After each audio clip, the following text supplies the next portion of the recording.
I used to think the World Cup was just football. 22 people, one ball, and a few million people screaming in front of their TVs. That's it. But then I saw a number that reset my brain. Some countries spend more than $5 to $20 billion just to host the World Cup. And then I found something that made those numbers look almost normal. Qatar spent around $220 billion preparing to host the 2022 World Cup.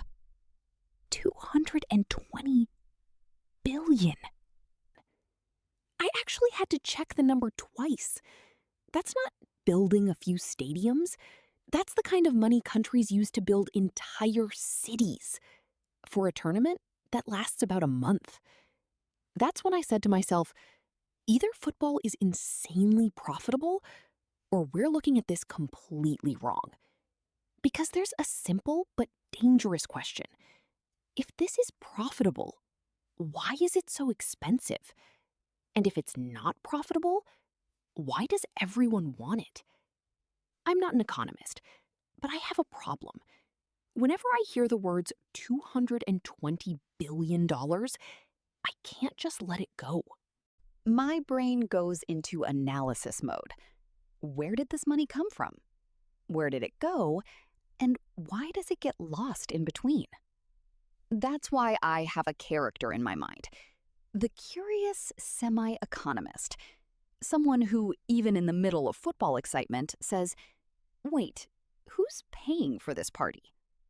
My first assumption was simple. I thought it was ticket revenue. But I quickly found a big problem. Even if all stadiums are full, total ticket revenue compared to the costs is like trying to build a skyscraper by selling ice cream. Rejected. Then I thought maybe FIFA pays the money. But FIFA is more like a game regulator, not a cash vault. FIFA's main income comes from broadcasting rights, sponsorships, global advertising, not from the host country's pocket. So that was wrong too. Then I got to advertising, and I said, this is it. But I quickly realized it's only one piece of the puzzle, not the whole story. Now let's go into the big game, opportunity cost. This is an economist favorite term that means when you spend this money on this luxury stadium, you can't use that same money for hospitals or schools. Now, imagine a country like Brazil or South Africa spending billions of dollars on stadiums that, after the tournament, turn into white elephants. What is a white elephant? It's a very expensive asset whose maintenance costs more than its benefits. Like the Manaus Stadium in Brazil, which is basically collecting dust now and costs millions annually to maintain. This means pride for 2 weeks, debt for 20 years. But what does FIFA say? FIFA says, don't worry, the multiplier effect will bring you profit.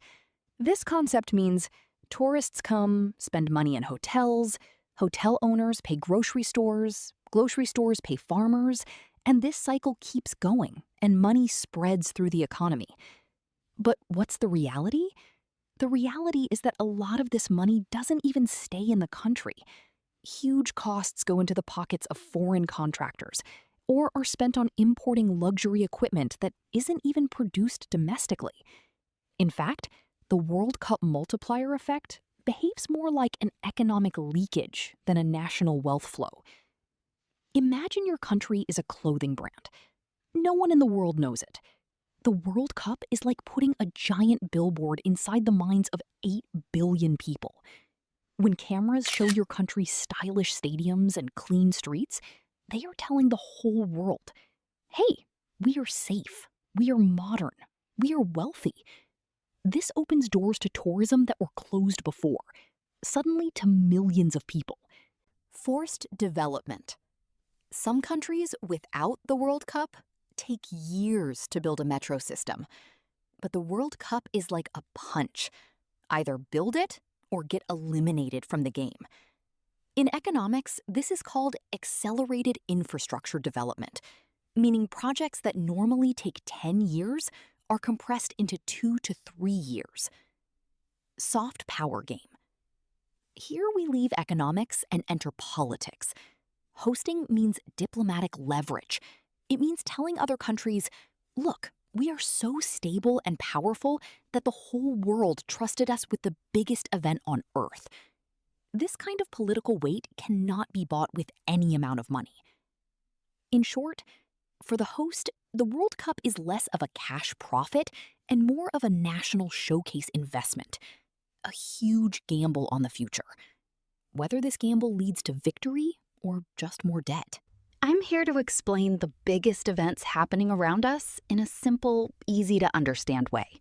So, if you enjoy learning something new, hit that subscribe button and join me.